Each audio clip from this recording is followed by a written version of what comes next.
que anotar es un trabajo de Freud que se llama diferencia entre las parálisis motrices y las parálisis histéricas. Ahí Freud explica por qué hay gente que en esa época se le paralizaba la mano, pero no coincidía neurológicamente con lo que tendría que ser una parálisis del brazo. Porque si se paraliza, se tiene que paralizar desde el hombro, no un dedo, una mano, ¿no? Entonces, este estudio que hace Freud dice, bueno, la forma que el psiquismo elabora la idea del cuerpo no tiene demasiado que ver con la biología concreta. ¿Se entiende? Hay una diferencia, hay una ruptura de orden de lo biológico en el ser humano. Entonces, te voy a explicar un poco esto. Para entender el inconsciente podemos mencionar tres autores, ¿no? Podemos ir a la antropología y ver los estudios de Lévi-Strauss. Lo sintieron nombrar. Sí. ¿Qué dice Lévi-Strauss? Dice, ¿cuál es el paso de la naturaleza a la cultura? ¿Por qué se rompe el orden natural en el ser humano? Porque el orden natural se rompe. Nosotros no actuamos, no tenemos la brújula del instinto. El instinto se mezcla con la cultura y da como resultado otra cosa nueva, que no es instinto, es pulsión. Entonces, bueno, ahí podemos entender, por ejemplo, las adicciones, ¿no? ¿Qué es lo que hace que alguien tenga una adicción a algo? En el reino animal no sucede eso. La obesidad, la bulimia, la anorexia, el tabaquismo, el alcoholismo, los abanicos de posiciones sexuales, todo eso nos da como referencia que el orden natural se perdió. Por lo tanto, también se pierde el objeto del instinto. Entonces, digamos que el ser humano tiene otras cosas para guiarse, pero el instinto lo perdió y el objeto natural también lo perdió. Lo que dice Lévi-Strauss es que el pasaje de la naturaleza a la cultura se da. Él ha estudiado, digamos, una cantidad de comunidades y tribus y ve que en todas hay algo que se produce y que es la regla, la ley. Siempre hay una ley. Habla de la ley de prohibición del incesto, ¿no? Pero también hay otras reglas, prohibición a nivel del tótem, bueno, hace todo un estudio. Entonces, dice, es algo que es universal. Es universal. ¿Qué quiere decir universal? Que no hay ningún ser humano que esté por afuera de esto. Por lo tanto, salió del orden natural y entró en el universo de las reglas o en el universo de la cultura. Y el libro de Lévi-Strauss, anótenlo, se llama Las estructuras elementales del parentesco y el primer capítulo se llama Naturaleza y cultura y el segundo capítulo El problema del incesto. Acá en la primera página dice, la prohibición del incesto se encuentra a la vez en el umbral de la cultura, en la cultura y en cierto sentido, como trataremos de mostrarlo, en la cultura misma. Esto dice Lévi-Strauss, ¿no? Por lo tanto, hay un orden natural y hay otro orden que es cultural. Se perdió el orden natural. Esto tiene una implicancia clínica, ¿no? Porque, a ver, viene un paciente fóbico, tiene miedo al sapo, y vos le podés decir, el sapo no hace nada. Él sabe, pero el inconsciente, digamos, se le impone un miedo, se paraliza, se descompone, ¿no? Son cosas que le pasa al ser humano. Anoten otro texto. Psicoterapia, tratamiento por el espíritu. En ese texto Freud explica, es un texto de enciclopedia de principios del siglo pasado, y tiene vigencia, porque él explica ahí cómo la medicina está parada en el paradigma positivista y cuando pierden el terreno de lo concreto, digamos, algunos médicos empiezan a incomodarse. Por lo tanto, lo abstracto lo desestiman. Freud, cuando termina de estudiar medicina, se va de Alemania a Francia, porque ya estaba interesado en la cuestión de la histeria. Y en Alemania, los médicos decían que las histéricas mentían. Y en Francia, no, estaba Charcot, estaba Janet, y trabajaban con las histerias, ¿se entiende? Es decir, esta cosa de desestimar lo psíquico es un problema actual, de desestimar lo psíquico o entender lo psíquico como puramente orgánico. ¿Se entiende lo que estoy diciendo? Sí. Todavía pasa, todavía está sucediendo, están buscando dónde se aloja cada cosa en el cerebro, y desestiman esta postura del psicoanálisis del inconsciente. Entonces, fíjense que se abren líneas para intervenir con la enfermedad, con los síntomas. ¿Se entiende?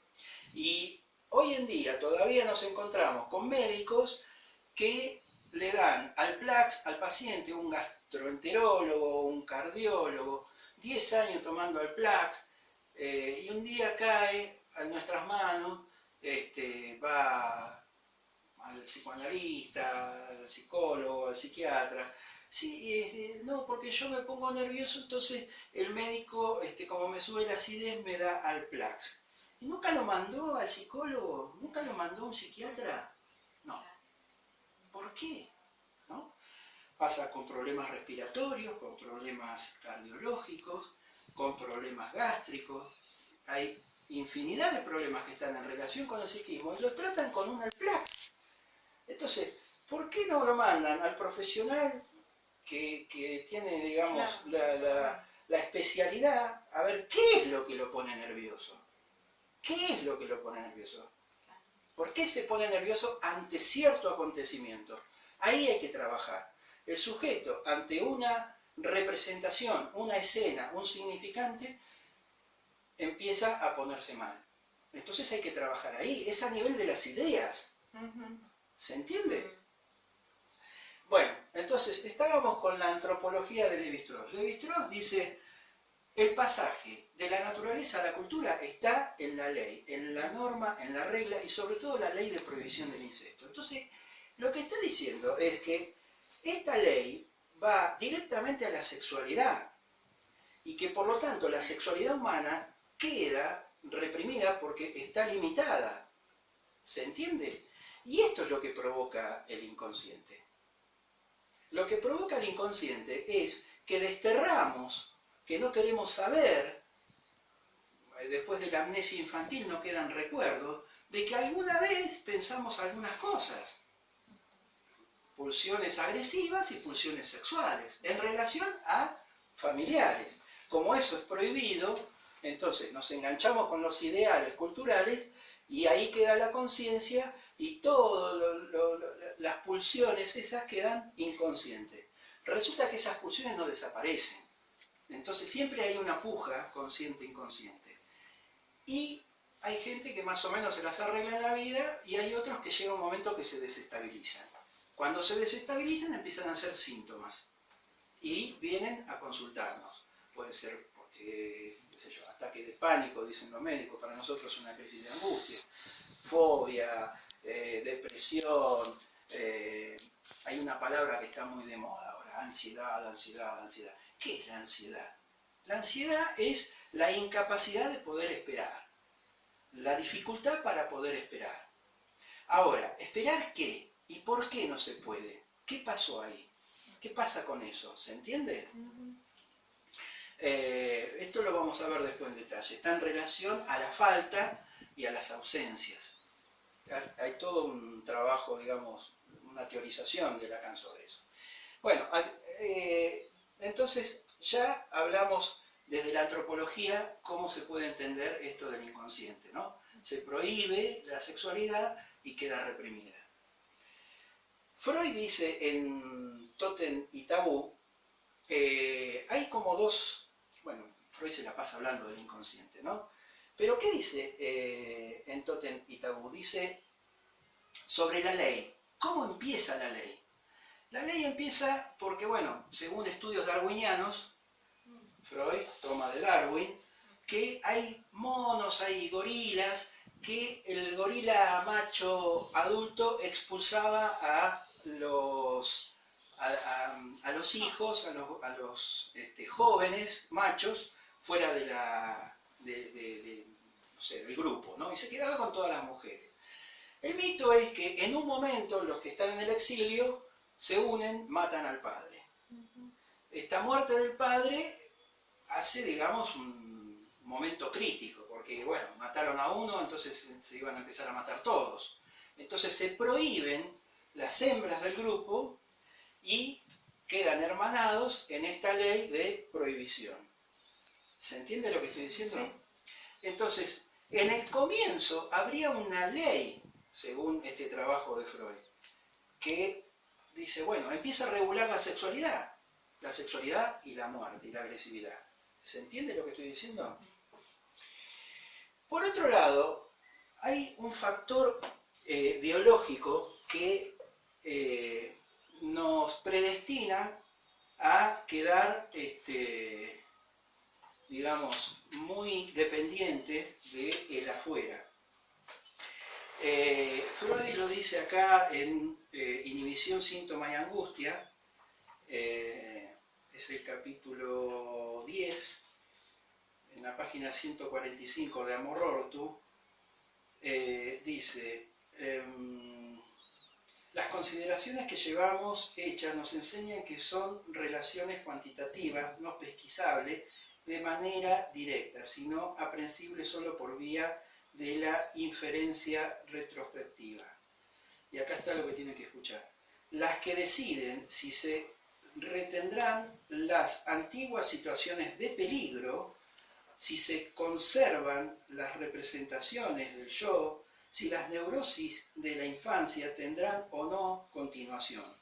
Entre los factores que han participado, está hablando de la angustia, ¿no? Entre los factores que han participado de la causación de las neurosis, que han creado las condiciones bajo las cuales se miden entre sí fuerzas psíquicas, hay tres que cobran gran importancia, ¿no? Uno es el biológico, este es el que quiero mencionar. El biológico es el prolongado desvalimiento y dependencia de la criatura humana. La existencia intrauterina del hombre se presenta abreviada con relación a la mayoría de los animales. Es dado a luz más inacabado que estos. Ello refuerza el influjo del mundo exterior real, promueve prematuramente la diferenciación del yo respecto del ello, eleva la significación de los peligros del mundo exterior e incrementa enormemente el valor del único objeto que puede proteger de estos peligros y sustituir la vida intrauterina perdida. Así, ese factor biológico produce las primeras situaciones de peligro y crea la necesidad del ser amado, del que el hombre no se libera jamás. Freud tenía la idea de que se termina de constituir todo esto en la última época glaciar. Saben que hace 10.000 años hubo una época glaciar que Europa estaba cubierta de hielo. Bueno, digamos, en la vida de las cuevas, bueno, estaba el niño, estaba la madre, estaba el macho, y ahí había que poner orden. ¿Se entiende? Por un lado la ley, pero por otro lado, y acá vamos a ir acercándonos a Lacan, al grafo, esta característica humana de falta de maduración que tienen otros animales y que el ser humano no, deja una marca de dependencia con el otro. Es terrible eso. No hay ser vivo que tenga semejante dependencia de un otro. Ustedes fíjense, cuando viene un paciente a nosotros, ¿de qué nos empieza a hablar? De un otro. De un otro que puede ser el marido, puede ser la madre, la hermana. Y ahí se le producen los conflictos. De un otro, pero también habla de un gran otro. Y vamos a hacer una explicación de esto. Para Lévi-Strauss, el gran otro es la cultura. Es decir, entra el ser vivo al ámbito natural y para poder subsistir tiene que incorporar la cultura. Esta cultura es un abstracto que está siempre funcionando. Es, digamos, lo que se perdió del objeto del instinto estaría reemplazado por la cultura. ¿Se entiende? Es decir, nosotros hay cosas que comen en las tribus de Amazonas que nosotros no las comemos. ¿Se entiende? Nos marca tremendamente. Nos marca, digamos, este otro cultural nos dice qué es lo lindo y qué es lo feo. Ustedes fíjense, por ejemplo, la Gioconda era un modelo de esa época. Era gordita. Hoy en día el modelo es una mujer más delgada. Digo, entre otras cosas, ¿no? Ver a una persona gordita y con los cachetes colorados era un signo de salud. Hoy en día es un signo de que está comiendo mucho y que a lo mejor tiene la presión alta. Pero bueno, va cambiando este gran otro cultural, ¿no es cierto? En donde se mide todo. Entonces, ahora vamos a intentar introducirnos en el seminario 5 de Lacan en lo que sería el grafo. Nosotros tenemos acá, digamos, el grafo básico, que es el primero. Tenemos un sujeto de necesidad, un recién nacido, que se dirige al objeto de necesidad, en el sentido de que hace algo porque necesita. Se expresa, llora, grita, patalea, pero no se encuentra con un objeto. Se encuentra con la madre. La madre se constituye en un otro. Bien, ahí tiene un modelo humano. Esto hace a lo que vamos a ver después, en el seminario 5, el primer tiempo del Edipo. El primer tiempo del Edipo es la relación estrictamente del estadio del espejo. Es la madre y el niño. Y en una relación especular, el niño se identifica con esa madre, con ese primer otro como semejante. ¿Se entiende? Y es necesaria esta primera época, porque ahí se produce, digamos, un momento en donde el niño se siente deseado y se va libidinizando, ¿no? Y con esa libido que está depositada en él, el niño vive. Vive porque es deseado. Ustedes saben, lo contó la otra vez Pablo Román, del experimento que se hizo en Italia, que un rey puso a un montón de niños y que no les hablaban, solamente les daban de comer y se murieron. Entonces, en el lenguaje, en el ser humano, no solo es la palabra. Sí, en casos de hospitalismo. El marasmo, lo que define Spitz como marasmo, que es la muerte en las instituciones públicas por la falta de... Claro. Las palabras a veces son como besos, como las lambidas que le hace la perra al cachorrito. Mi querido, mi nene, como una musiquita. Eso el chico lo percibe, ¿se entiende? Bueno, entonces se dirige y encuentra un primer otro, un semejante, que le va a servir para, esto después lo vamos a ver más en detalle, para que se constituya su yo como, digamos, su forma íntegra de ser humano semejante a otro ser humano. Este mecanismo se repite a lo largo de toda la vida, por eso existe la moda. ¿Se entiende? Uno no se le ocurre salir vestido de cualquier forma. Vos mirás más o menos cómo están todos vestidos. Y claro, si no, podés pasar, ¿no? ¿Es así o no? Bueno, a la vez eso va cambiando, fíjense, ¿no? Que es lo que hablábamos hace un ratito.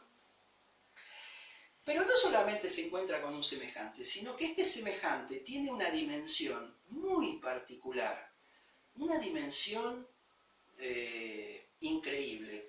Deja una marca terrible para toda la vida. El otro día, hablando con un colega, decíamos, lamentablemente todos tenemos el problema de haber tenido una madre. Todos tenemos la gracia, porque es así, la gracia de tener una madre, porque te deseó y vivís, pero a la vez te cargó con un montón de cosas de la cultura de esa época y de su familia, y bueno, esto después queda en el inconsciente y hay que ver qué pasa con eso. No sé si me explico. Entonces, se encuentra con este otro particular que Lacan lo llama el gran otro. Este gran otro, cuando el niño va a quejarse, este gran otro, la madre le va a decir, ah, bueno, tiene hambre, ah, tiene sueño, ay, se hizo caca. Entonces, va a decodificar ese movimiento hacia la necesidad y le va a decir, es esto, es lo otro, es aquello.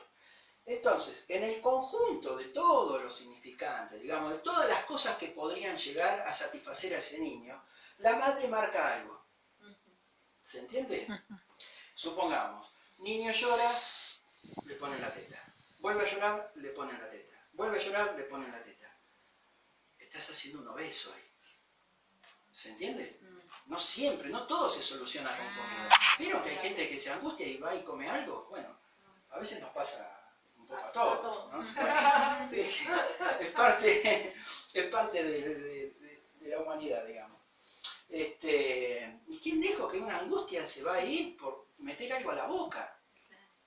¿Se entiende? Bueno, la madre entonces va decodificando, va poniendo palabras, va poniendo significantes a las distintas necesidades que tenía este chico. Por lo tanto, esta necesidad, que sería el objeto del instinto y que se perdió, se convierte en un objeto de demanda, en un objeto que es pedido. O sea, si vos querés algo, tenés que pedir. A veces tenemos que trabajar con los pacientes porque tienen problemas para pedir. ¿No? Y fíjense esta vigencia que hay en relación al otro. ¿Cuántos pacientes vienen y dicen, y no se dio cuenta, y no me llamó, y no me lo dio, y no, bueno, no te dio lugar? Ahora, ¿te lo tiene que dar el otro lugar? ¿Se entiende? El otro es el que te tiene que dar el lugar. Eso te pasó cuando eras chico. Tu madre te dio un lugar, tu padre te dio un lugar. Pero, a ver, queda como un resto para toda la vida eso, ¿no? Bueno, una de las características de las neurosis es que se juegan en dos tiempos. Hay un primer tiempo, en la infancia, en la adolescencia, y hay un segundo tiempo después en la adultez. ¿Se entiende lo que estoy diciendo? Sí. Bueno, ahí más o menos creo que estaría esta pequeña introducción. No sé si querés dejar de... Sí, por favor.